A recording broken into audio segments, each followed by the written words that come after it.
Welcome to tonight's Action Coaching Club. It's Lou Dallo. Nice to have you here with me. Tonight's going to be a live coaching call. It's April 14th, the day before tax day in the United States. So congratulations for being here the day before tax day. That either means that you've got all your taxes done, or I don't know what else that might mean, or it means you're going to have a late night after we have a chance to chat tonight. Either way, hope you made a lot of money. Hope you're paying very few taxes. Let's see, what are we going to do? Today is going to be a live coaching call, which means we will be doing a round robin Q&A. First come, first served, round robin until we run out of questions or we run out of time. And you can ask a question by typing it in the GoToWebinar questions panel. Alternatively, you can press *2 on your telephone keypad, and I will open your line and we can talk live. Now, I am going to hop over to the mailbag. There are a lot of questions in here, and I'm going to try to get through some of them because these are the ones that have been sitting around waiting the longest for the answers, and then we'll go to the live call. All right, let's start down here. Okay, we answered Ulrika. Carol, did we talk to Carol?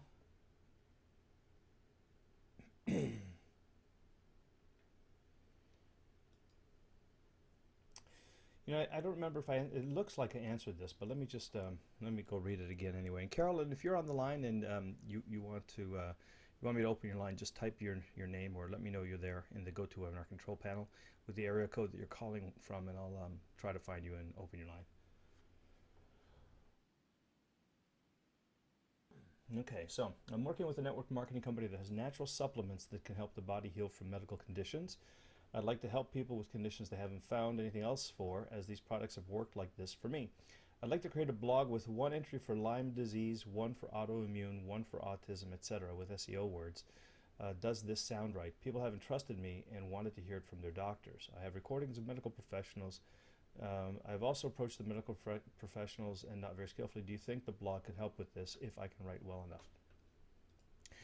Okay, well, there's a few questions in here, so let's let's try this. So first of all, I don't know enough about these topics to know, but normally you don't have to create a whole new blog for every keyword. As long as that they are thematically related. So if there's a relationship, and I'm thinking there is, between Lyme disease, autoimmune disease, and autism, or if well, autism seems like a little bit unrelated, but the key thing here is that you can have a lot of different categories on a similar blog as long as they are thematically in integrity. So, if I wrote about, I don't know, let's say hockey. So if I wrote about coaches, hockey players, fans, arenas, skates, sticks, all of those could be on one blog. But if I'm writing about football, then I don't want to put any of the football stuff on the blog. Okay, so as long as what you're talking about falls under the umbrella of what your root keyword might be, if you think about it in those terms, then you could put those. You're pretty safe putting those all on one blog. If you if you have a specific reason for breaking it out, even though it is related, like maybe for branding purposes, or maybe you're doing some specific traffic generation to that keyword or something like that, then you can go ahead and break it out. But it's not necessary. It's a lot of work, to. I think it's more work to maintain multiple blogs than it is to do just one. So as long as they're in reasonable integrity, reasonably tightly themed, I think you can put them onto a blog. As soon as you start going really kind of lateral and somewhat not directly related, then I think I might consider putting another blog on there. Okay, so think about it as a tree, a hierarchy. Anything that logically belongs underneath the root of the tree, belongs on a branch, then consider that a blog. Anything that looks like another tree, different kind of tree, then start a new blog.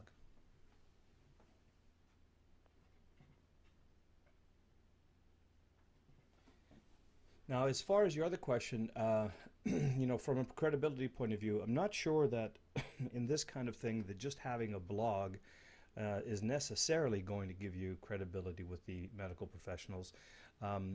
That's kind of a tough situation, right? Because the medical professionals, in my experience, tend to prefer accredited institutions, accredited information, accredited individuals, and approaching them with something that I'm going to use the word threatens for lack of a better term, but that threatens their training or is contrary to their training and hasn't been through the process that they believe in terms of verification and certification, is probably going to be met with some resistance, if not outright skepticism. So I don't think writing well on a blog necessarily. I mean, I guess it can help in the sense that they could look at it and see that you are kind of credible and educated and so on. But ultimately, being a writer does not necessarily make you a doctor. And I mean, so there are a lot of great writers who write great magazine articles and great internet articles and put on great TV shows and great producers. Doesn't really make them qualified medically to discuss these kinds of things with doctors. So I think you're going to be excuse me, you're going to be faced with a little bit of an uphill battle when it comes to medical professionals. I might want to see if I could find myself someone who's a little bit more open-minded and will align themselves with me, who is accredited and who has access, and work through them.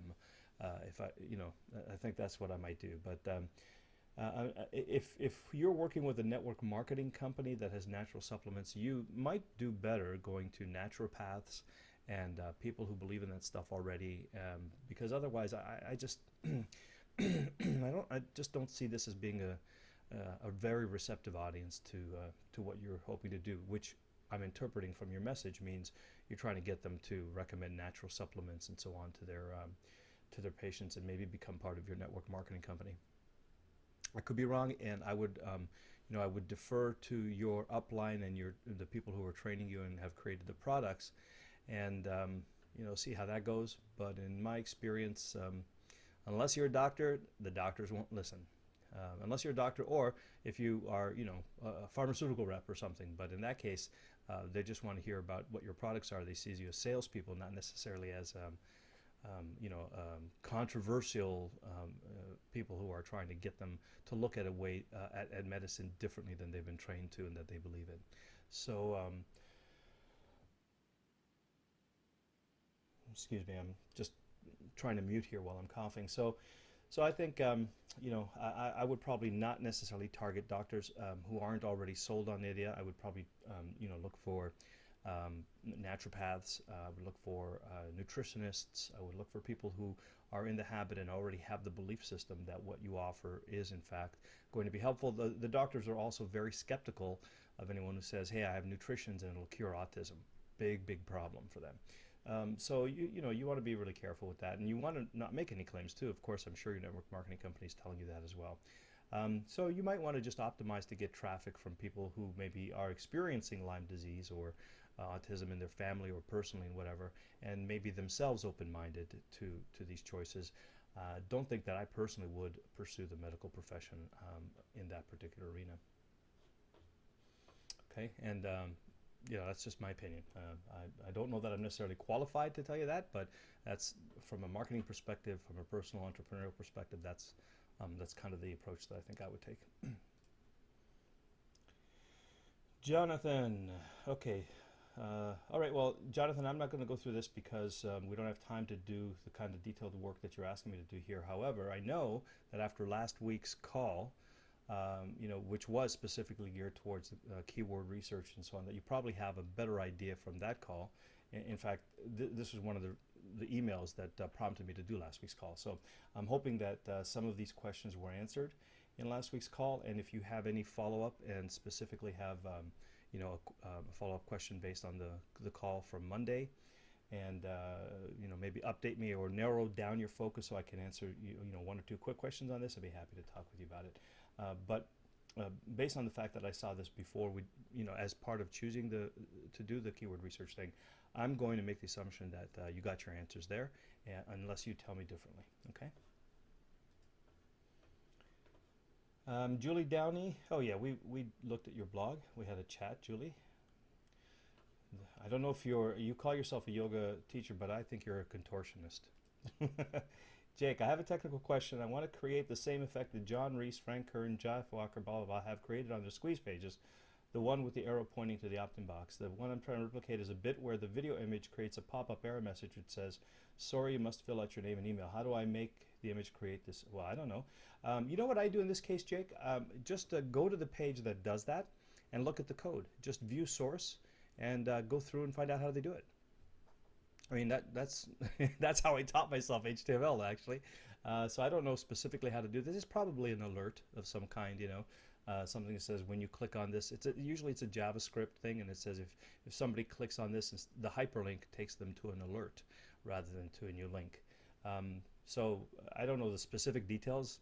You know, I don't really write JavaScript or anything. I literally do just copy and paste a lot of stuff, and try not to be too much of a programmer. So you know, get yourself a page that does that, and then just view source, and you'll have your answer in that page.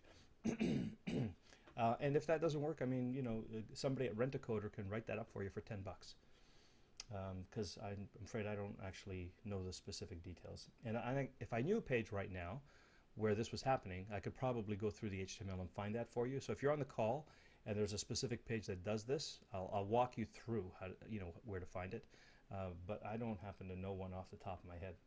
So if you're not on the call, if you do happen to know one of these off the top of your head, then by all means, go for it. Anthony, yeah, Kajabi, but he doesn't want to do a $99 a month investment or so. He's just looking for a little bit of code to pop up on an HTML page. You don't need Kajabi to do that. It's like it's going to be 5-6 lines of JavaScript code. I wish I knew where to look right now. Maybe something will come to me. If anybody knows of a web page where when you click on the, you know how they do it, where they have the opt-in box, or it looks like they have like an image of a video at the top right corner, and then when you click on it, you think it's going to play the video, but instead it pops up a message saying, "Oh, wait, hold on there, sailor. Enter your name, and then you can you'll see the video," kind of thing. If you can think of a page that does that, let me know, and then I'll be able to just kind of walk through and show you the code that does this. And if not, Jake, I'm quite certain you'll be able to do that. If not, hey, email me again with the URL and I'll show you. Aleem, thanks for your help about my academic coaching service. Based on your advice Monday, I'll put together a package to show the result I've been getting to various universities and high schools and make appointments to speak to them. Yeah, that sounds like a great idea. Any suggestion on what I should put in this package to help demonstrate how they can benefit from my service?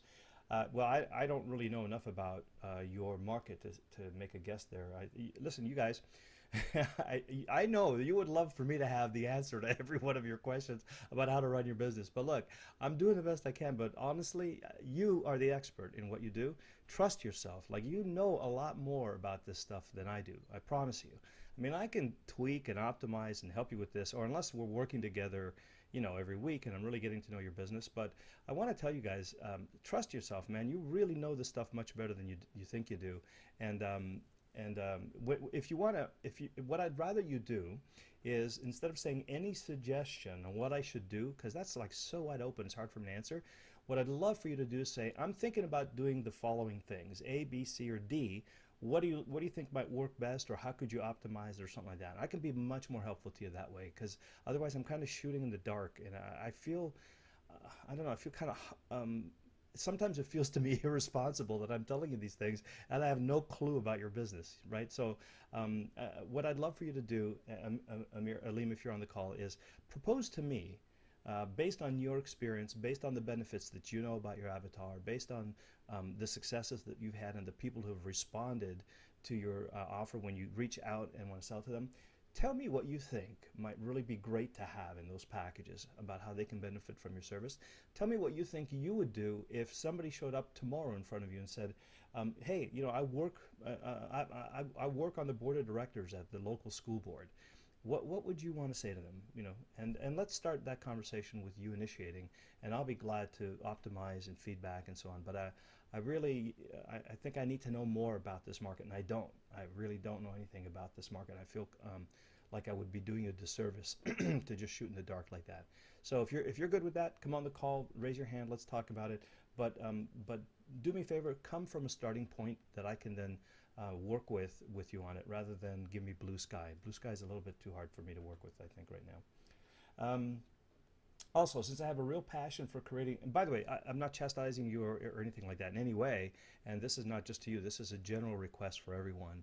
Just because lately I think I've been feeling that, that I'm probably not helping you to develop your own habits of coming up with solutions, and I may not even be giving you necessarily good advice because, ideally what I'd want to do is I want to, get to know your business, work with you through the avatar, understand who your competition is, know your, that then I'm giving you like responsible advice. I hope that you know what we're doing on these calls is I'm giving you the best with what I know about your stuff, but I really need to rely on you to be the expert. So um, teach me as I'm trying to coach you, and I think we'll be in great shape together. This is certainly not directed just at Aleem. It's like a general request to everyone, just so that I can support you better. Um, okay, I have a real passion for creating an online business and want to help others benefit from my knowledge. I wanted to know the best way to tell people to tell what people are searching for online. I tried Google Keywords, but I'm not sure how I can use information to help design a service that people are looking for. Can you walk through a simple demo of how you would determine if a product or service is in demand using the keyword tool or other software? Okay, so I think I've done this a few different times. I'm not sure that we've necessarily done it with Action Coaching, but what I would recommend is look at Monday's training on keyword research, and let me look in the Action Coaching Club. I think I did something like that that you can refer to, Aleem. That is a little bit more in depth than I'll be able to handle on the call. So training call, let's see, which one was that? Here's one, training call niche research and testing how-to primer. Okay, so this is all about finding a niche, testing it out, what to look for, and I think this will help you answer your question. And it's a good, it's probably 90 minutes or more with exercises and everything. So I think that that'll be a really great thing for you to look at. I also would recommend where's the stuff that the bonuses from Eben? Okay, maybe they got it in a different section. Oh yeah, bonus sessions. Yeah, so here's another great one from Eben. Identifying, choosing, and narrowing your niche, and how to become. Yeah, this is all good stuff, but specifically to address the question you're asking, Aleem, I would say have a look at this video from Eben, identifying, choosing, and narrowing your niche, and then dig deeper into it with the training session that we did there, that I did on the call here, which is niche research and testing. And then once you've been through that, there's a lot of information in there, so I'm sure you'll have a lot more questions. Then come on the call and tell me specifically where you're butting. Oh, by the way, and also look at the keyword research call, because in the keyword research, I went through and talked about some of the criteria that you're going to use when you're looking at research in terms of volume, competition, relevance, commerciality, things like that. Okay, looks like they haven't put that one up yet, but it should be up anytime. Either that or I'm looking at them backwards. Did I somehow reverse the sort order of these things? Yeah, okay, let's look at the very last one here then. Yeah, there you go. So this one here, the training call keywords, which was Monday's call. Take a look at that. Take a look at niche research and testing, which is this one. And also look at Evan's bonus call on identifying your niche. Okay, and there's lots of really great detail there that'll help answer your question. And then come on back and tell me specifically. Try the things that you learn, by the way. Don't just watch it and say, got it. Like, try some of those things and then come on the call and say, okay, here's what I tried, here's what I came up with, how do I interpret this data, and so on, and let me help you out that way. Okay, I'm not trying to be evasive, by the way. I really am trying to make it so that you get this in your bones, that you really master it, and that you get the full benefit of all the training that we have online, just not 5 minutes that I have with you here. I'm feeling cantankerous tonight. I don't know, maybe I'm just getting old. Well, I guess we're all getting old, aren't we? Okay, Arturo. First, I wanted to report back on my progress as I said I would. Well, thank you. I appreciate the follow-up, Arturo. When we first talked, you asked me who my avatar was at that time. Since our software can be used just by any small business, for me, my avatar was any small business needing software to run their operations. When you said that I needed to speak my avatar's language, you opened the door for me to be able to identify who my avatar was.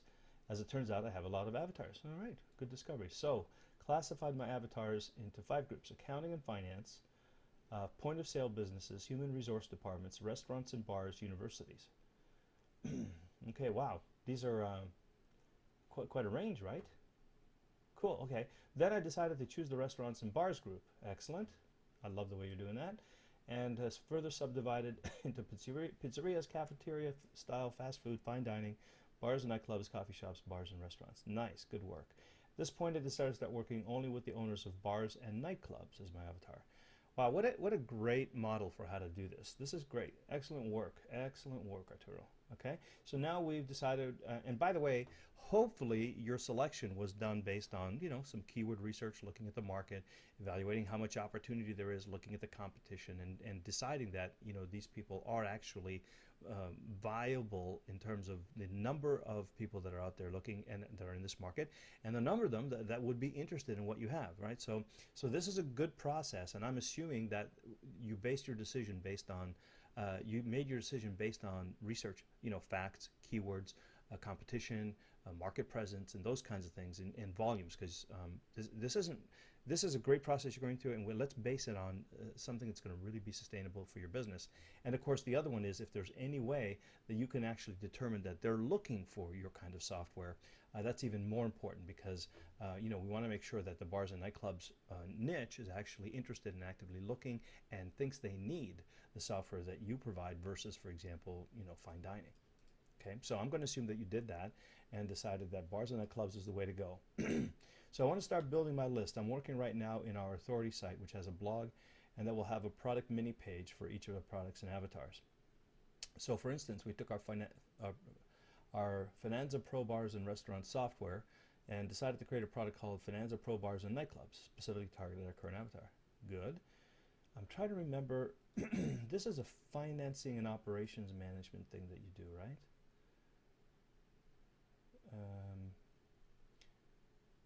Software user, yeah, I think it was finance and operations, if I remember correctly. Okay, so the action I want my visitors to take on the product mini page is to request a live demo and start a free eval of the product.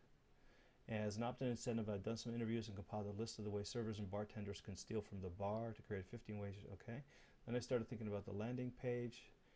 So far so good. Then I got really confused. Do I offer them the opt-in there even if I'm talking about the product? Oh, okay. I started thinking about landing page to be able to start a campaign. So the idea was to create a page with all the emotional phrases, relate to why product's going to help. I was thinking about something off my press. They talk about the ways, yeah. Okay, do I offer them the opt-in there? Okay, what is there? Are you talking about landing page? I'm going to assume that you do, that you are. Or is this not an opt-in page but really a product sales page? No. So your landing page, which is where you're driving your traffic to, will be an opt-in page. Now, if it's Facebook, you're going to be fine putting an opt-in there. If you Google AdWords, they will not like it if you drive them to an opt-in page. So with Google AdWords, you're going to have to do a little bit more work to drive them to a content page that's part of a bigger mini site that has more content on it. Think of it like your own personal article directory. So you're going to have a blog with a lot of different articles, and each page can have an opt-in on it. But if you drive traffic to an opt-in page from Google AdWords, your account will get shut down these days. So that's not an option for Google AdWords. However, it still is an option for Facebook. But either way, you're not selling anything here. What you're doing is you're offering them something for free. So all of your advertising, ideally, is going to drive them to something of value that's going to help them solve a problem or, you know, get educated on something, which is an opt-in. And then after they opt in, if you want, you can take them to the sales letter, or you can make the incentive, the free report or video that you give them, part of your sales process. But you want the advertising to come to a place where either you directly ask for the opt-in or you provide a content directory. Think about a blog with a lot of articles, okay, as a content directory, and you can have an opt-in on the top corner of that blog. You can have an opt-in on every post of that blog, but you don't want a dedicated page to opt into for Google. Okay. And for Facebook, what works really well that I found is when instead of so let me set some context. So in the old days, we used to drive traffic to an opt-in video, and the opt-in video would say, you know, hi, I'm so and so, and if you want to learn how to do X, Y, and Z, then you know you're going to want to opt in and get my free report. If you get my free report, you're going to learn how to do A, B, C, and D. These are all things you want very badly. It's absolutely free. Just enter your name and email address and get the report. Right? So in other words, you didn't give them any value, you just sold them on the benefits of opting in for the report. What I'm finding is working better now is if you actually give them some value on that video. So that you might tell them, you know, if your report, for example, has the 5 ways that your employees are ripping you off, for example, and you have no way of knowing, then you would tell them the number one way, and then you would say, you know, and you would make it a 2 or 3 minute video. You tell them the number one way and say, you know, this is just one of the ways. There's 5 other ways, and you should know about each one. Be educated. If you opt in now, you get my free report, and you'll learn about all 5 of those ways. Okay, so in other words, you know, you give them something before you ask for their name and email address, not just selling them on the benefits of opting in. We find that that's converting better these days, whether you're going from Facebook or Google. Now, if you're going from Google, I just said, you know, you can't drive traffic to an opt-in page, but you can drive them to a blog post that has that video and has an opt-in box directly beneath that video if that blog post is part of a blog with multiple articles. Now, every one of those articles can have that format, each one with a different tip or video and then the opt-in box underneath it. So, but as far as Google is concerned, you know, that's a legitimate site. It has content, it has relevant content, it's giving value, right? It's not just asking for the opt-in, it's actually saying, here's the tip, and if you want more, you can opt in, and so you'll get away with driving traffic from Google to that as well. But what if I don't want them to commit to the sale right there? Yeah, you don't. You absolutely don't. What we recommend very strongly is that your advertising is focused not on selling. Your advertising is focused on list building. So you're thinking about it in the right way here. And then where do I offer them the report? Okay, you offer them the report wherever you opt in, and wherever you put the video, you offer them the report. Should I create a page that just talks about the way servers and how they? Yeah, there's only one page, right? Only one page, and it will have the opt-in, it will have the video, and then they opt in, and then they get taken to a page where they can download the report, right? So, okay, one page, what I mean there's only one page is there's only one page that you have to think about as far as driving traffic. Of course, there is another page to think about when it comes to, you know, delivering the incentive. And so, you know, that's why we call it a mini site. It's more than, you know, it's a couple of pages or more. And by the way, if you're doing double opt-in, then you're going to need an opt-in confirmation page, one that says, hey, you know, you've got one more thing to do. Check your email, click the link, and then you'll be verified, and then you'll automatically be taken to the download page where you can get your free report. Okay, so you have about 3 pages on this site. And when I say 3 pages, like this article directory, this blog post stuff that we're talking about, then each one of the pages in the blog or the posts on the blog that have a video with a tip and then ask for the opt-in, so those are all your different landing pages, and each one can focus on a different problem and different keywords and drive different traffic and so on. So think about them as all their own separate little ads, but they all have the same format. You know, they have a video, they give a tip, they ask for the opt-in. Now, every one of those every one of those places people can subscribe, and they will subscribe to the same list inside your autoresponder, and they will go then to the same page that says go to your email and confirm, and then they will go to the same page that says here's your free gift, right? Remember our wagon wheel? So you can have one confirmation page, one opt-in page, and then you can have as many landing pages for your advertising as you want. Each one will be targeted to a different need, a different aspiration, different fear, have a different tip, and but each one will also ask for the opt-in. Okay, I hope that's clear. Maybe what I'll do real quick is kind of diagram this out in case it's not. Okay, so here's your freebie gift. Okay, so this is the report or something, and that's going to be on a page where you tell people, okay, click here to download. And before they get to this page, if you have a double opt-in, there's going to be another thing here that says go check your email. Okay, and then in front of this, you're going to have a whole bunch of landing pages. and each one will have a video and an opt-in, video and an opt-in, video and an opt-in. Now, when they opt in, they're going. So all of these come into your, let's call it your Aweber, right? Aweber, and Aweber. Once that gets the name and email address, it shows them the page that says "Go confirm" in your email. Then they'll go to their email and confirm, and then they'll come to this page to download. So this page and this page are the same on your blog, whether it's a static page or whether it's on your blog. And these pages are all going to have traffic coming from all different sources, or all the same sources maybe, but optimized for different keywords. Okay, hope that helps.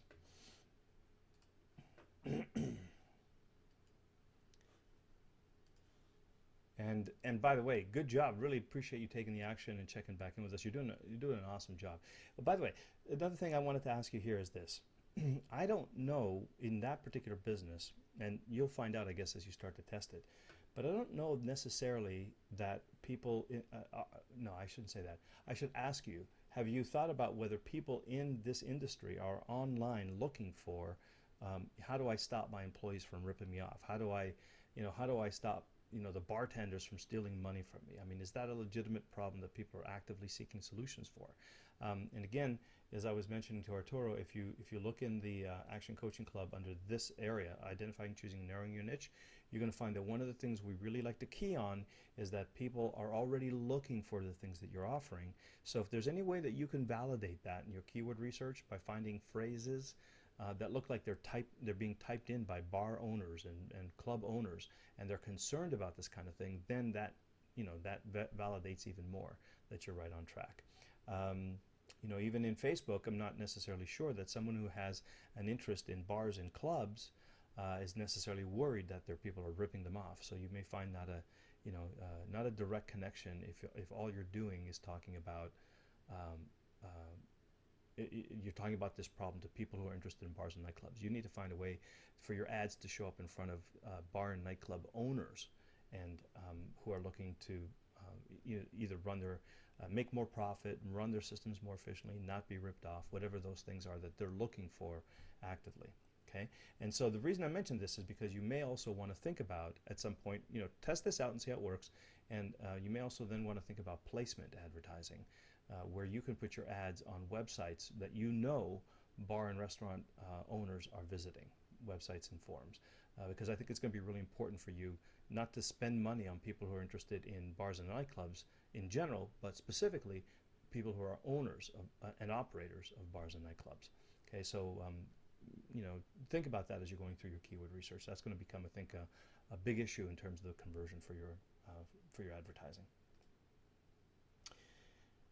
Joe, I prefer to keep the calls 50-50 split between training and coaching. Right. Okay, good. That was feedback. Thanks, Joe. I'm going to send out a survey. Appreciate that you sent me the email, and I'm going to send out a survey in general. I guess I wasn't clear.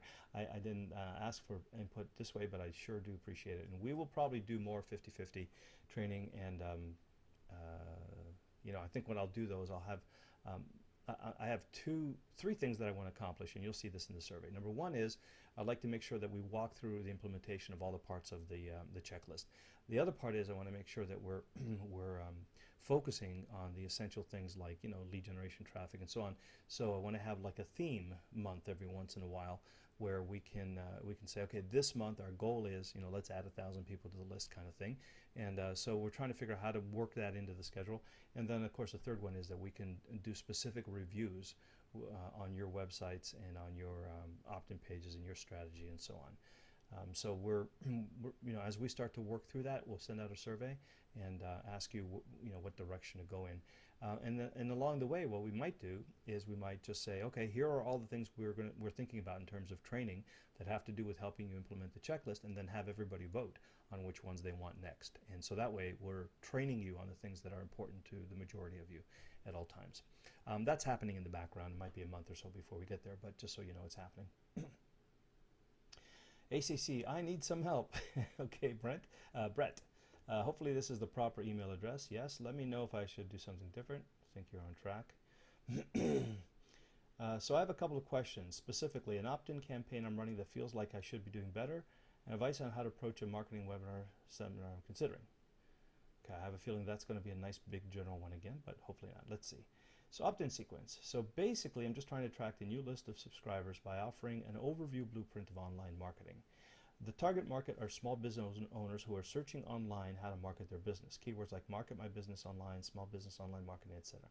Here are the pages. I just started testing. I've had about 30 visitors, paid traffic, and I've gotten 0 opt-ins, which feels really odd. Well, it's not so odd, really.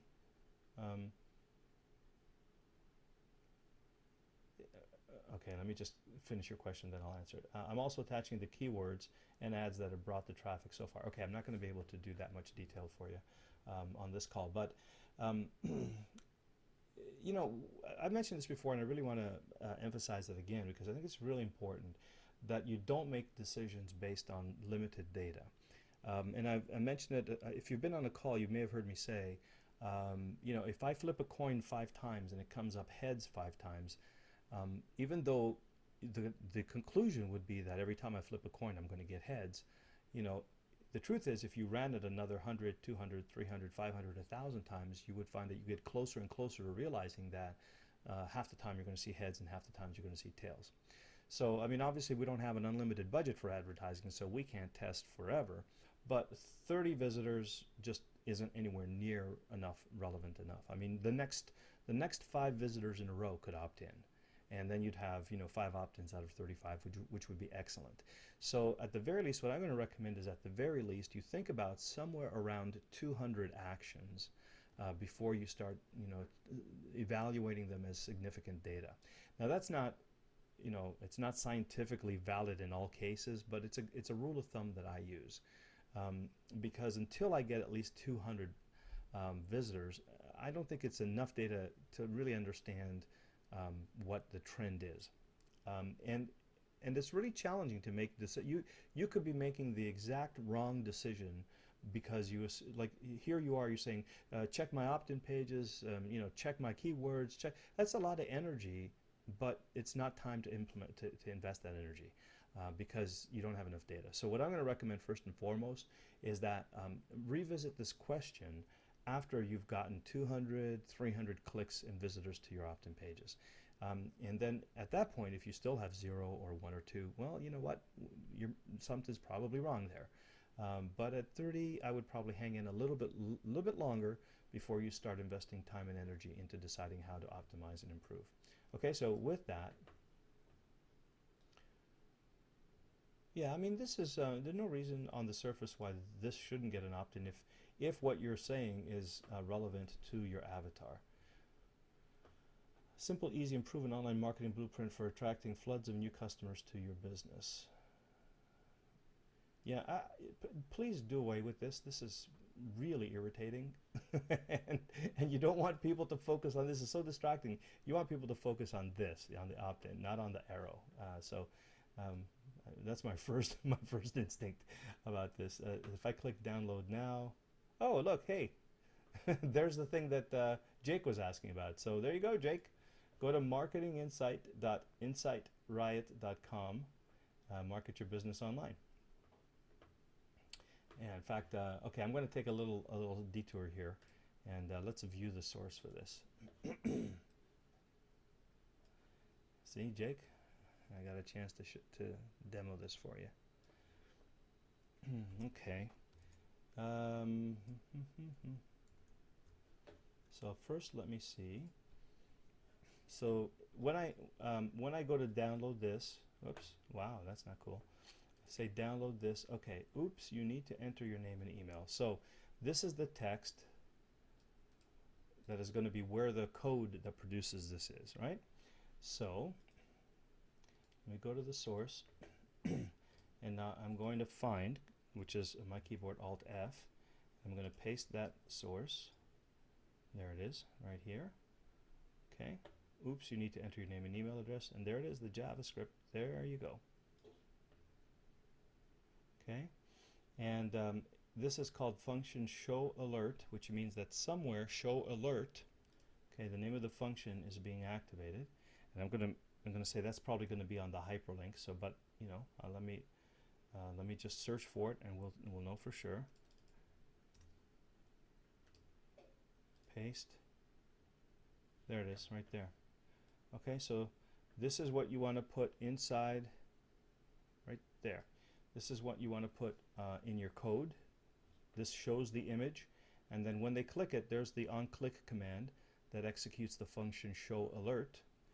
And we just found out that the function we were just looking at, function show alert. Where'd it go? There it is. Okay, there you go. Oh, they're right beside each other. There you go, Jake. This is how you do it.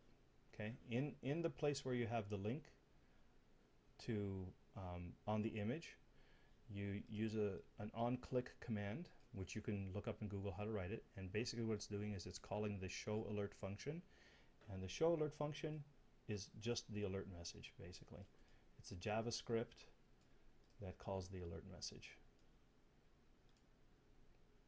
There you go. Awesome.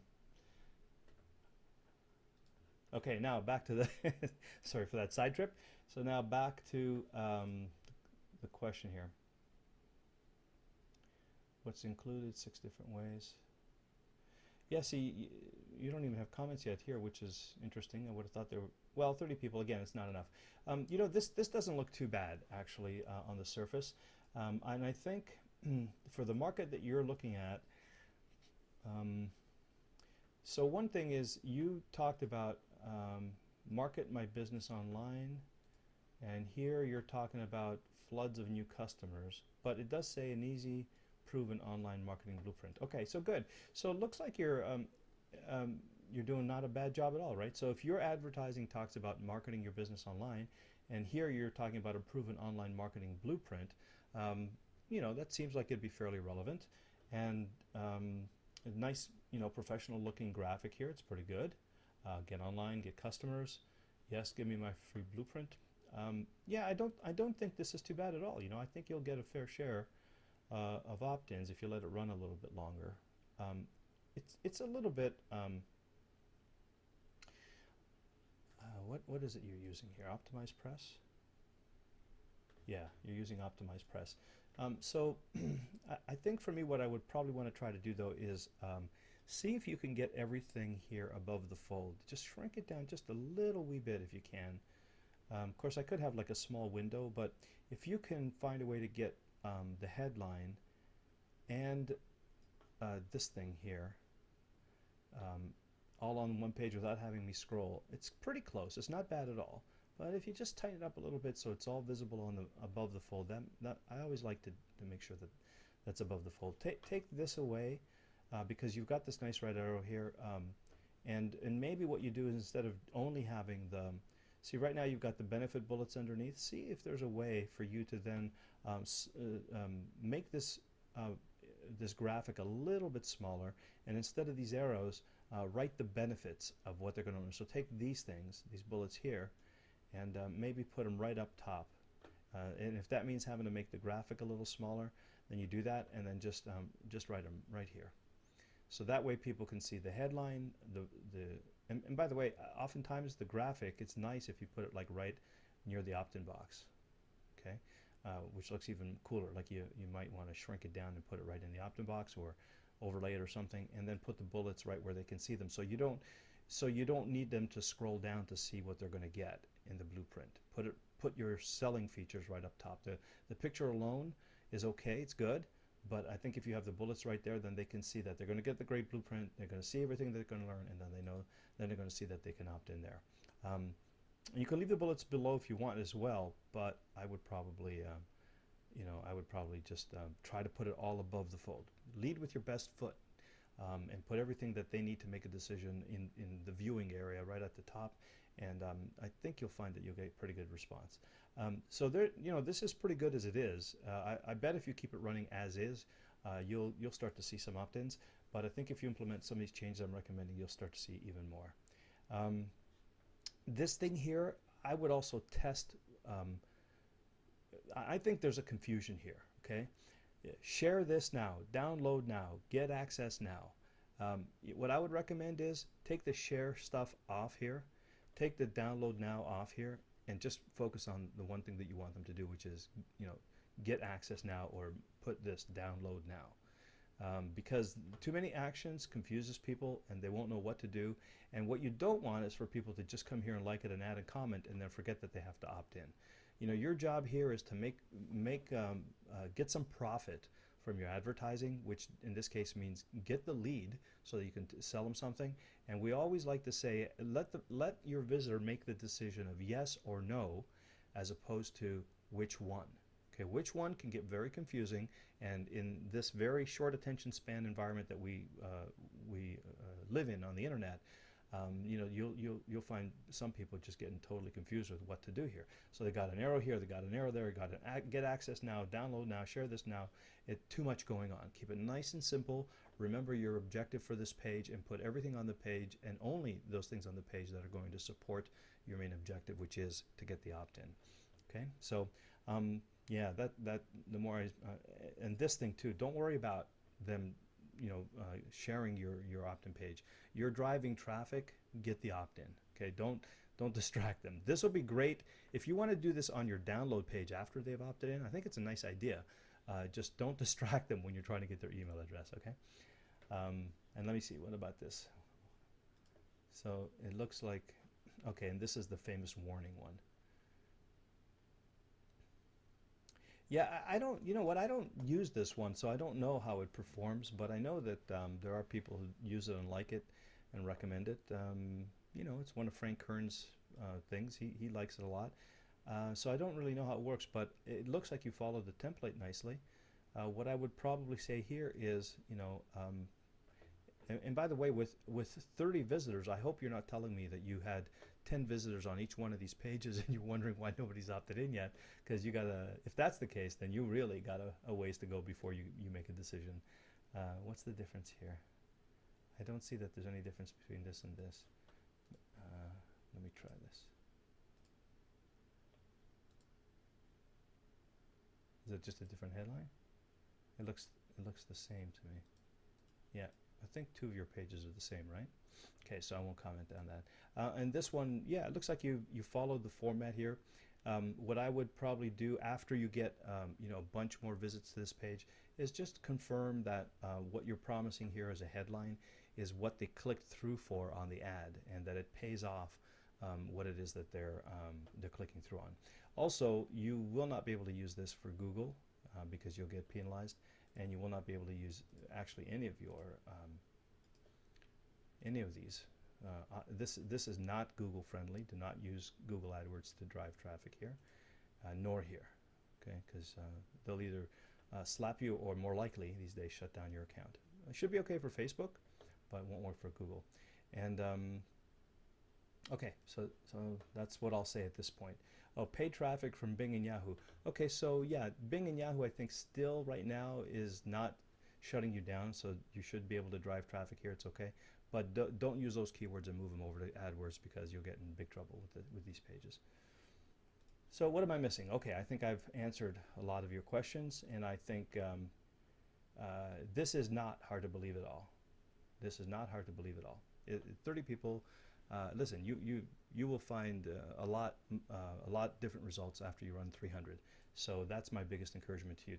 Take some of the suggestions I made about optimizing the look and feel, and let this run for 300, and then come and let me know how that works, and then we can check to see how the ads work relative to your avatar and all that kind of thing. And we can spend a little bit more time doing that. Okay. Okay, and this one, I'm just going to wait here on this one because I think we've got lots of questions. I'm going to move on, so I'm going to keep you your star here and come back to you, your second question later. Laura says, you mentioned during the phone call this past Monday that I needed to clean up a few things that were showing up on my keyword search. Words like registered URL, daily domains, registered web. How do I clean this up? Yeah, I think you know, I'm no expert here, but what I usually do is I just contact the domain registrar and my web hosting, and I just ask to see if there's, you know, is there anybody else on the shared account that might be causing this? You know, what's the history of the domain? Find out what that is, and Usually I'll just call like GoDaddy and HostGator and see if I can get them to tell me what might be going on. As I'm certainly not an expert in how to solve this, but I do know that it's a problem. And if anybody on the call knows how to figure this out, like if you weren't here to see what we're talking about, let me just show you real quick.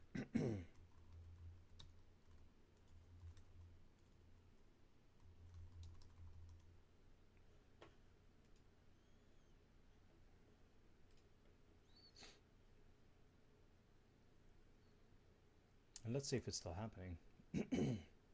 So we're looking at Laura's website, and oh, I never get these captures right. Let me see. Looks like TW. Oh gosh, ORKIG. Let's see. Oh, look at that. The first guess. Yeah, so this thing here, like com who is domain 4, but it looks a lot cleaner than the last time we saw it, Laura. So maybe no, that's a good thing. These are all good, and I don't know. Maybe did you get this name recently? Maybe it's transitioning from what it used to point to now. The network is now getting to know what your page is all about, perhaps. Or maybe you submitted your URL and a sitemap to Google, and it's learning more about what your site is actually about. So this is good. I remember there were a lot more than just these two when we checked the last time. Let's try something else though.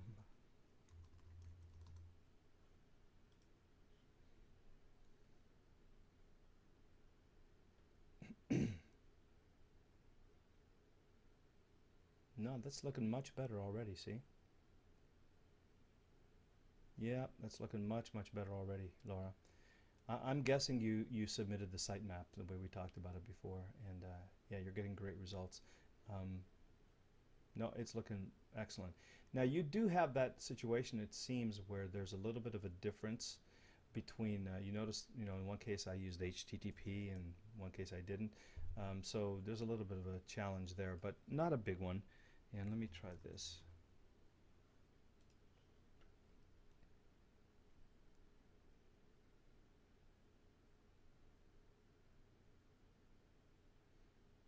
Yeah, you know what, Laura?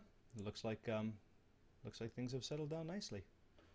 Everything here seems quite relevant, and the only place that you still have a little left over, a little remnant problem with the .com and who is was that the first URL that I looked at. So I think you're doing great. I think I'm going to guess that you submitted your URL and your sitemap to Google, which I think is what we talked about, and it seems to have taken hold. Looks like it's working perfectly now. It's looking way better. I don't see any of those extraneous distractions here. So good job. Looks like you've got your problem solved.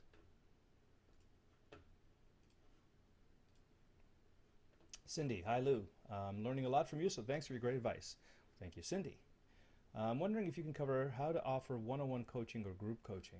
I need to learn the mechanics of this since I've been consulting for a long time, but I haven't turned my by-the-hour service to a monthly program. So how to construct a program? Okay, Cindy, I would love to, and I'm going to save this because this is a really good question, and I don't know that I can answer it the way that you want responsibly here.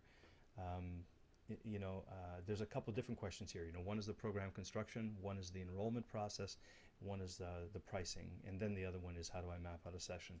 So I'm going to I love this question, and I'm going to ask if you would be willing to have me defer that so we can have a full-on training about it, because I think we have a lot of coaches in the group, and it would be a great thing to answer. But probably not something I could answer real quickly for you right now. If you're on the call, you have a very specific thing that you're implementing that you want some feedback on right away, let me know. Otherwise, I'm going to make a point of, I'm going to even mark this as unread so I don't miss it. And definitely promise I'll bring this up, I'll bring this to another one of our trainings soon, and we'll spend a little bit more time with that. Okay? Excellent question. Look at some of these questions. How to construct a program, step-by-step building blocks. Sure, I can tell you that in 5 minutes. So we're probably, these questions are probably going to be answered over 2 or 3 trainings, Cindy, but I think it's an awesome question. I will definitely use this as a guidance towards future training, okay? Jake says, I don't think you got to my question. Can you help me with the? Oh yeah, that's the pop-up window. Well, okay, Jake, got to it now. So you're in good shape. Not only did I get to it, but son of a gun, we came across a page where we could look at the source and you could see exactly how it's done. Awesome work. All right, so that takes care of our mailbag. Let me make sure I keep Cindy's highlighted, and also Brett, to make sure that I go back to it. And we're good. We're done with the mailbag. So thanks for hanging in, you guys. For some of you, it's been like a week or two, and I really appreciate you sending those emails, and hopefully you'll get your questions answered fairly quickly, and you're good to go now. So let's jump over to our conference line. First up, open. Oh, look at all these questions. My gosh, you guys have been busy typing in stuff. Okay, I'm going to open the line. I want to have a real life conversation with Anthony LaMonica. Welcome to the call. Hey, Lou. Hey, Anthony. How are you? Good, good. Can you hear me okay? Yep, perfectly. Great, great. Well, actually, I had a question along Cindy's lines, but it's much more specific. Okay. And what it is that I'm at the point where I've managed to drive traffic to my weight loss website, which is the Skinny Jean Solution. And I have people coming in. I have people on my list. I'm interacting with them. But when I offer the 15-minute consultation, which I use to then offer them a 1-hour consultation, I'm getting some resistance. I've gotten a few 1-hour consultations overall. But my question is, how can I have some ideas as to how I can increase the receptivity to the 15-minute consultation. I'm trying out some things, so maybe I can run that by you. So let me understand first, when they're coming to this 15-minute consultation, what's the promise, or what expectation are you setting? What do they think they're coming for? Okay, well, my whole program is when they opt in, I give them a 7-day fat loss plan. And it's basically a preview of my Skinny Jean Solution, okay, which is my entire weight loss program.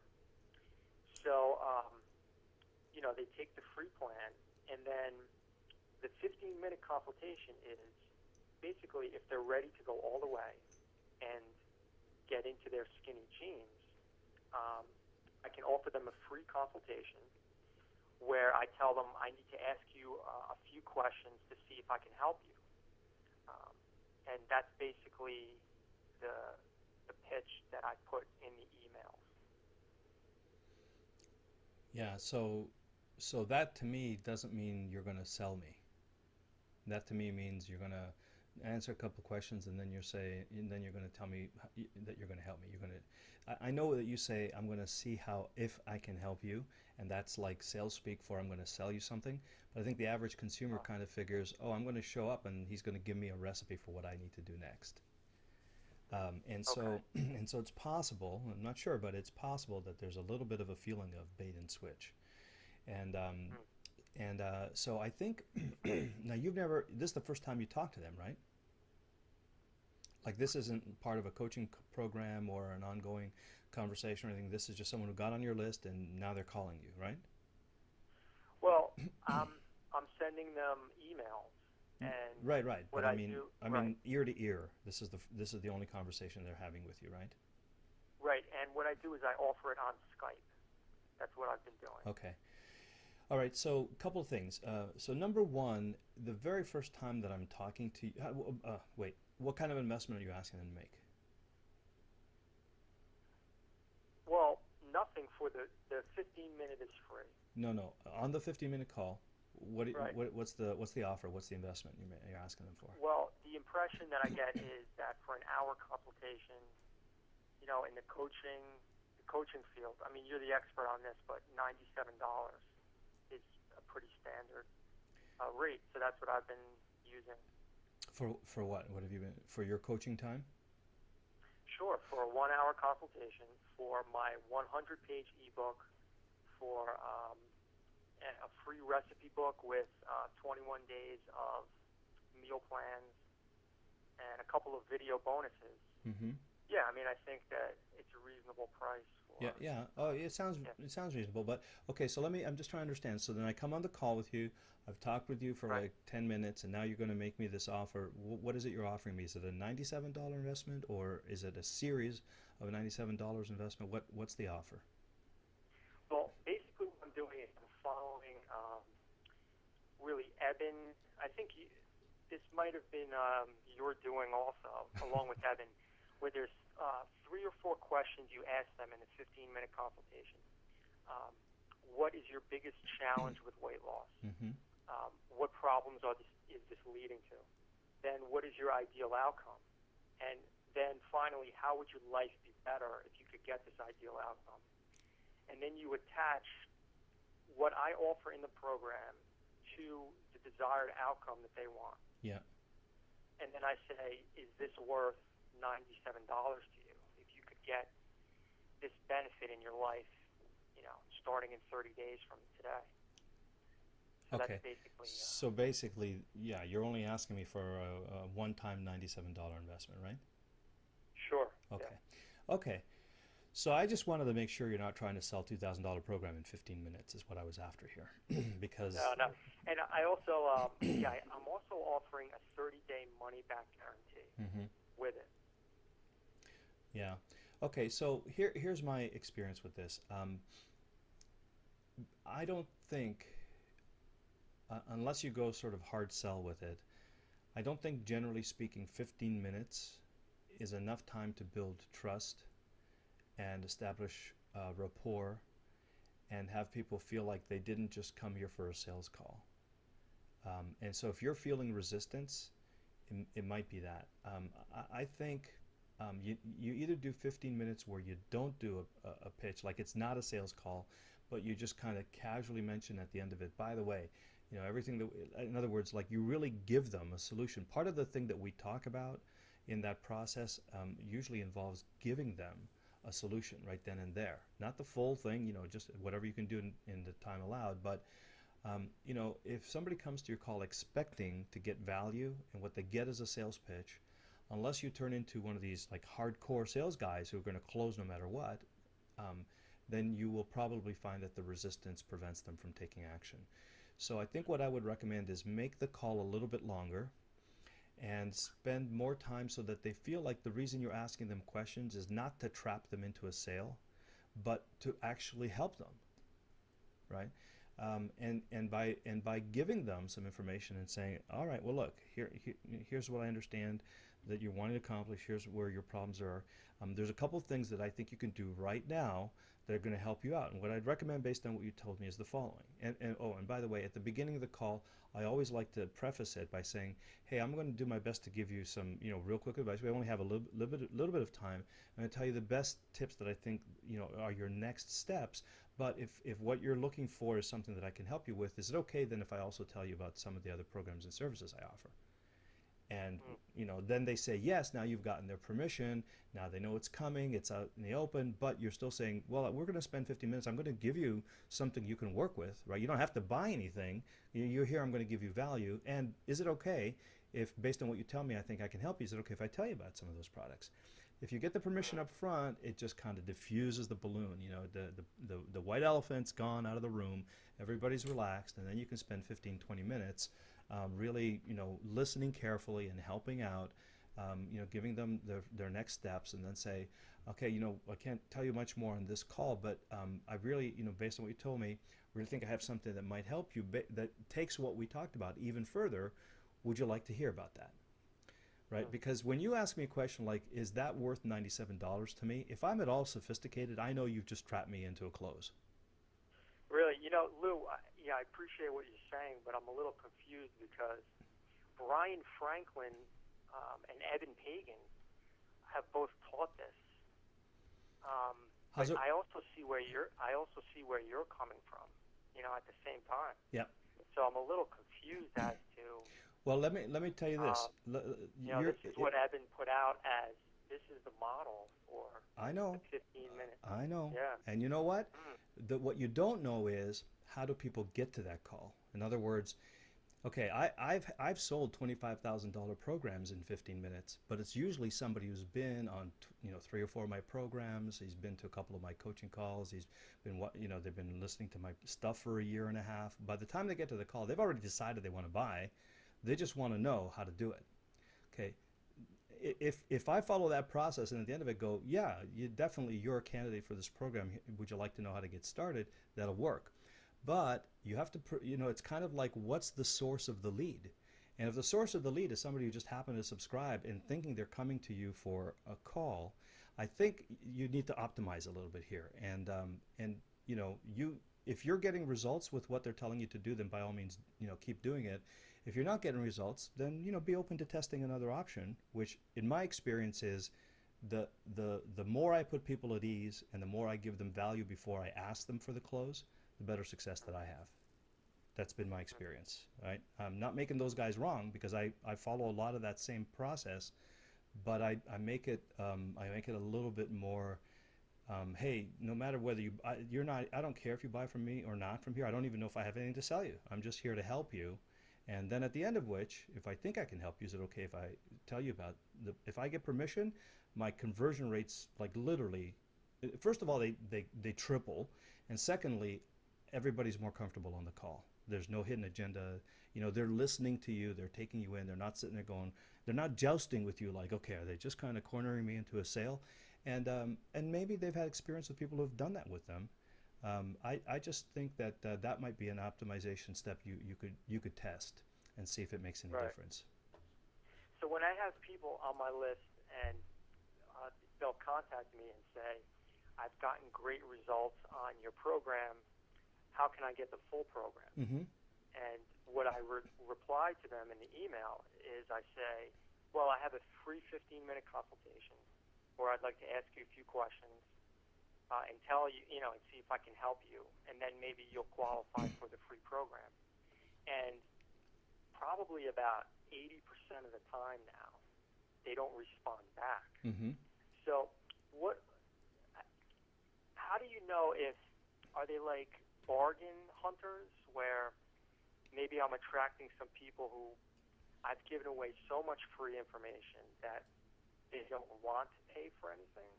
Well, I don't know, but Or is it me, you know what I'm saying? yeah, I'll there a tell way you to come? I'll tell you one thing that again, this is my experience, right? So take it with a grain of salt and test it for yourself. But I have found that people are reluctant to get on a phone call.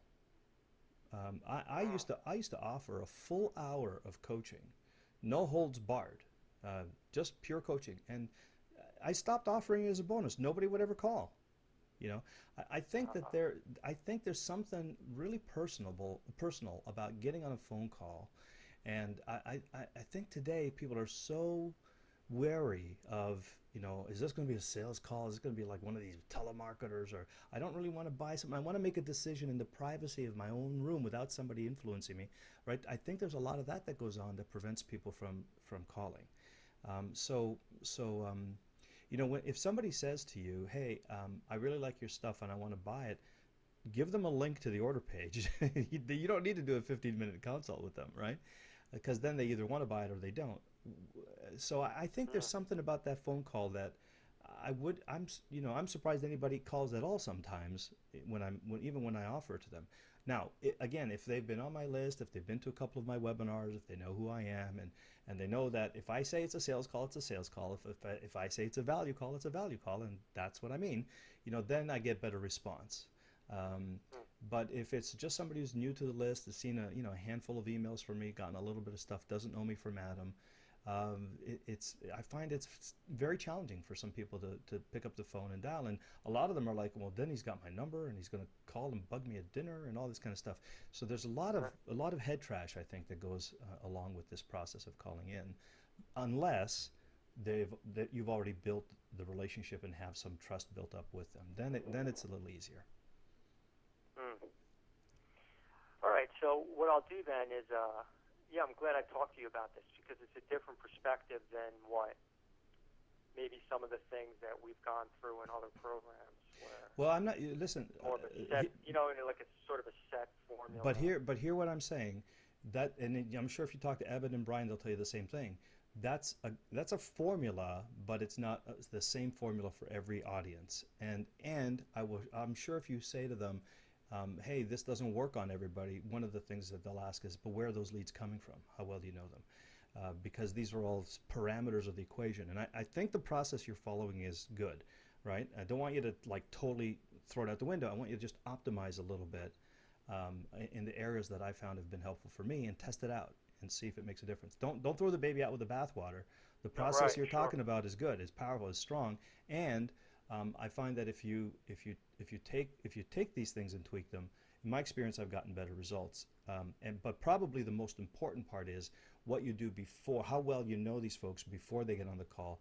That if you can do anything to improve that by doing like a free webinar and letting them hear you rather than just getting email from you, teaching them for free for a while, getting on the call, like even as what we're doing here, me talking to you, everybody else on the call gets a chance to hear how I deal with you, how I am personally, what my philosophies are, and whatever else. If you do that on a free call, and people will get to know who you are, and then when you say, oh, just give me a call for 15 minutes and I'll see if I can help you, totally different energy about that.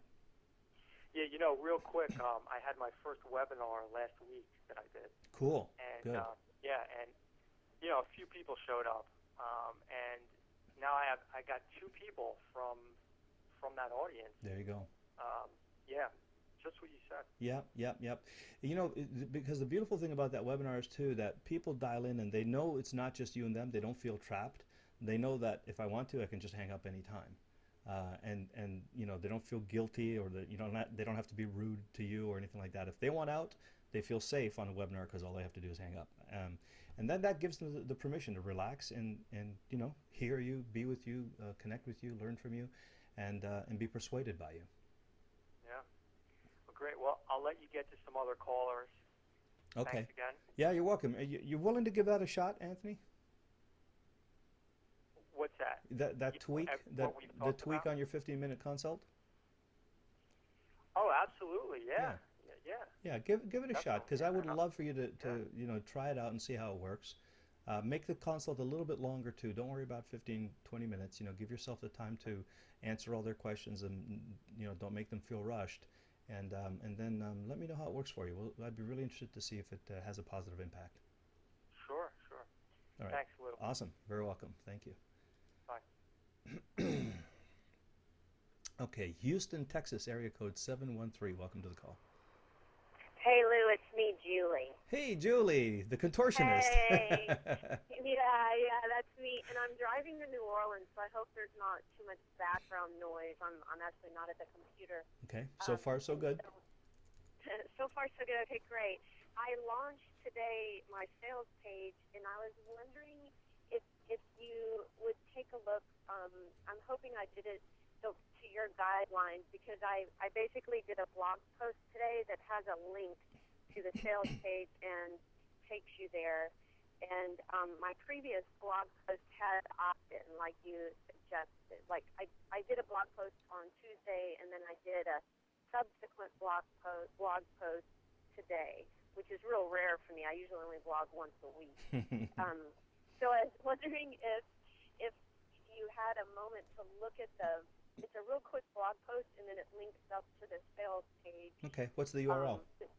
The URL is www.juliedowney.com/blog// I can't talk and drive. Be careful. Okay. Keep your eyes on the road there. Okay. No, I'm good. Okay. And which any particular post that I'm looking for? It's going to be the very first one you see, because the most current one will show up at the top. So it should say something about a quick start flexibility game plan. Yep. Got it. Okay. I want to ask you some important questions. Yeah. Are you worried about increasing your levels? Are you saying, then you come to the right place. You don't have to work out. You don't have to work this out all alone anymore. Go right now to this link, flexibility game plan. There you go. And then it goes to your sales letter. And I'm thinking about sheet style at the top. Is current relaxation flexibility routine skills sheet file. Yeah, and you've got that video on there where it's a nice 4-minute video. Yeah. So okay. So normally when people are on the blog, unless you know that they've come from your list, in other words, you emailed out to your list, you brought them to this blog post, they read some content, and now they're going to your sales letter. It's not a bad idea to actually drive them from your blog post to an opt-in. Now, well, I did that on the previous blog post. The one, right? It'll be if you go back to the blog and drop down, it had an opt-in, and I actually sent it out to my list. I have close to a couple of hundred people on my list, and so I emailed them today about this post. It was just like a little experiment for me. I've never posted it in quite this way. okay. So you're saying to put an additional opt-in under that link? You know how I had the sales link on the blog? You would actually add in the opt-in as well. Well, you could do one of two things. And so, by the way, I like the format of this. Not sure where to start for flexibility success more than the other one. I'll tell you why. It's because on a blog, people do expect to see articles and content and so on and so forth. So, while I think that this quick start flexibility game plan is pretty good. I mean, as a way to, connect with people and tell them the challenges that you're going to help them overcome, and then go to your sales letter. That's not bad at all. But I tend to think, and I personally prefer these great articles like the way that you've written this other one, where it's not just like a series of questions and then a link to a sales letter. That what you do is you use the article to educate me, which is like you're pre-selling me on it. So I actually think that here where you've talked about the paradox of choice, and it took Barry Schwartz to do all this, you've got this great long article that people are going to read and so on. That's more of a blog style content. And when people see this, they're going to feel like they've been educated, they've gotten some value and so on. And so if it resonates with them and you've done a good job of explaining and teaching them or giving them a tip or whatever, then when you say click on this link for more or opt in here, then they're probably going to be more predisposed because they've gotten a little bit more value out of it before you've asked them to take action. So of the two formats that you have in terms of content, I like the longer article style content. I would say you don't have to do just one or the other, but put your emphasis on this style because it looks really good. If you had a blog full of articles like this, you would be in great shape, not only in terms of your readership, but SEO. Well, I do. I mean, all the previous blog posts have been an article. I've never, ever sent people to a sales page, but I felt like I was just, all I ever do is give stuff away for free. I've never asked anyone to, click on anything to buy something, and I wanted to just once ask them, I need sales. Okay. No, that's great. Julie, you're doing really great, and I'm just going to encourage you to keep doing this and alternate between the times that you ask for an opt-in and the times that you link people to your sales letter, and just so that you're doing both, right? You're building your list and you're making sales. Now, the other part of it is when you know that you're driving people from your email to your blog post, those are the blog posts that you can link directly to your sales letter from. And then when you have just general articles that you're writing about and you're not necessarily driving your list to it, then remember that people can find that from anywhere, and they won't necessarily be on your list, and those are the ones where you want to invite them to opt in rather than take them directly to your sales page.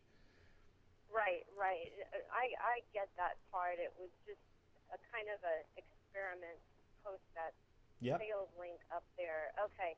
And then this is not related to my blog at all, but I remember a week or two I had called in about having a discussion with a possible partner that they have a website called Access Athletes, and you and I had talked about that a little. Mm-hmm. And I actually had the conversation with the CEO right before our call, mm-hmm. and I asked him all the questions you suggested, and so his vision is of having me post, kind of like what I do on my own blog, an article for them once a week, and then their list would comment on it on their site and ask me a question for next week, right? I'd blog out a little video, like a sequence or an exercise to address their question or problem.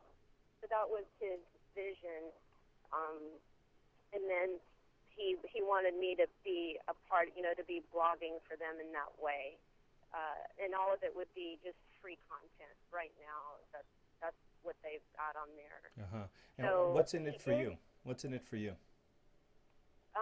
just exposure at this point. The one thing that concerned me is he talked about co-branding, and I don't really understand what that means, like in terms of who owns the who owns the information or who can sell it, or they're not at that point yet, and he made that distinction to me, but he did keep bringing up this co-branding thing, which made me a little uneasy. So I didn't know if it's okay for me to do it in terms of thinking of it as free advertising to athletes. You know, these are all like professional athletes. So, and he wasn't specific on his site as to which kind of athletes. So he's got all of them. Basically, you know, basketball, baseball, and football, and then, you know, lifelong individual athletes like triathlon runners and marathon runners and golf. He's all over the board with it. So I was just uneasy about the co-branding thing. But I wondered if it sounds reasonable to just ongoing blog continually once a week for another website like that. It's kind of a lot of work for me. Well, yeah, I guess the you know, guest blogging is a pretty good strategy if the audience that goes to that blog is the audience that would likely buy your stuff, or you know, or join your list, and if they get enough traffic there to make it worth your while. Because if all you're doing is giving him content to make this blog look better, and there's not a whole lot of traffic, or his audience won't necessarily opt in or buy from you, then there's really not a whole lot for you to benefit from. But if the people that visit that site would be good candidates for you to have on your list or as clients, and there's a pretty good rush of them. In other words, they get a few thousand visitors a week or so minimum to the page. Then sure, get in front of them. Why not? Don't Okay. don't spend a So, lot of time. But writing an article might take you like half an hour. right, Once you get it. right. Well, the video, but I thought maybe to do it for a month time frame and just as a test and see what comes out of it, and then reevaluate at the Yeah, end of yeah. 90 days. That's a brilliant. Um, That's really a brilliant idea. Highly recommend you go at it with that approach. Absolutely. Yeah. okay. Well, thank you very much. I really appreciate your coaching, and um, I've learned a lot already. So thank Excellent. you. Thank you, and I appreciate you taking all that action. Good. Hey, listen. Let us know. If you start making sales and getting your list built by doing what you're doing. It looks really good. I'd be interested to know what kind of results you're getting. Okay, I will. All I right. will. Thank you, Lily. Thank you, Julie. Okay. We are running out of time. It's 9:30. We'll take one more call. Look at all of these questions. Wow. Huh. Okay. Well, we're not going to be able to take them all. I'm going to open a call here. The last question live. I think it's Ben 347. Is that Ben? Hey Lou, it is Ben. How are you? How are you? I'm good. How are you, my friend? I'm doing really well. Thank you. Thank you. I have a whole bunch of questions, of course, but let me think. Let me just look really quickly and see what's appropriate to, 3 minutes or less. Um, so we have as our product a series of 12 video modules, Mm-hmm. and the way we're going to sell them is as one, as a set of 3 or as the entire 12, and give a little price break on the 3 and on the 12. And people, get access to each new module like a month at a time. Mm-hmm. Like we drip it out like that. Mm-hmm. I'm trying to figure out how to word how to word the refund around that. Because if they buy the series, we don't want to just give them 30 days. I mean, would I say? Is this all For digital? Is this all digital stuff? That's correct. Yes. Yeah.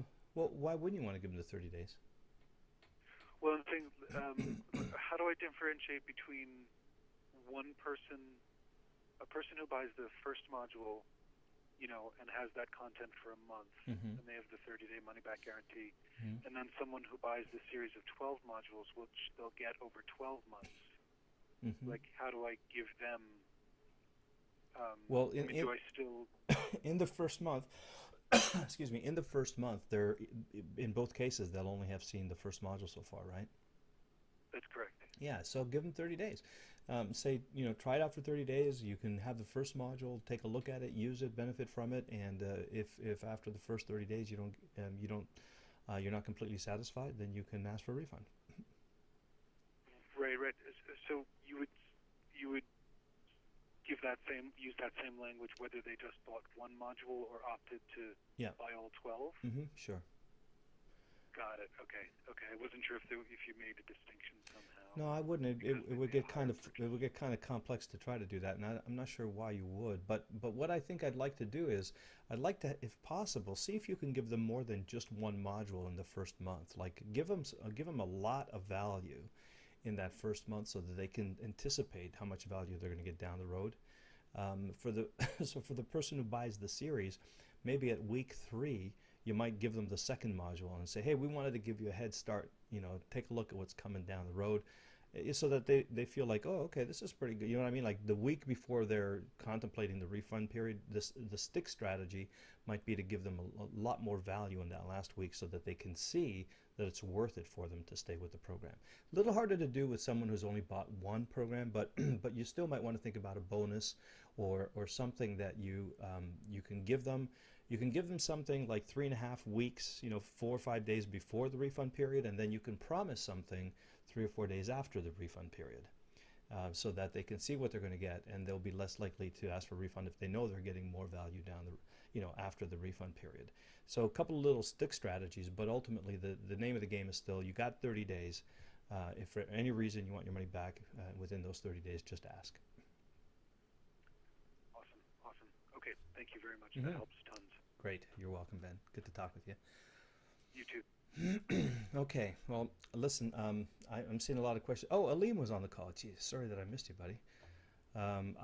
Okay, so I'm going to stick with my my 90-minute commitment to Evan's team tonight, and I'll pick these questions up. I'll keep them handy and keep them where I know that I'm not missing any, and I'll pick them up as we go along. I'm sorry if I didn't get to your question tonight, but right now I'm looking at about 25 questions, and I'm sure I'm not going to get to any of them with any amount of time, and I do not want to rush.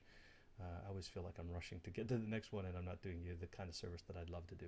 So bear with me. We'll get to them, and I appreciate that you are asking these questions, and I really want to help you out, and we'll do that on the next call. In fact, since we did 2 training calls essentially on Monday, maybe we'll just carry this call over to Monday, and I'll finish the rest of the questions, and we'll get caught up on the coaching calls on Monday. Okay, so thank you. I appreciate you bearing with me and understanding that I'm doing my best to keep to my time commitments these days, because if it's up to me, I could lose track of time and we could be here for 5 hours, and that isn't uncommon. So I'll just stop now and say thanks for being here. As always, your being here allows me to do this work, which is fun and fulfilling for me. So thanks for allowing that. Till we talk the next time, have an awesome weekend. Take good care of yourselves. Do a lot of good. Make a lot of money. Help a lot of people. Have a lot of fun. See you next time. Namaste.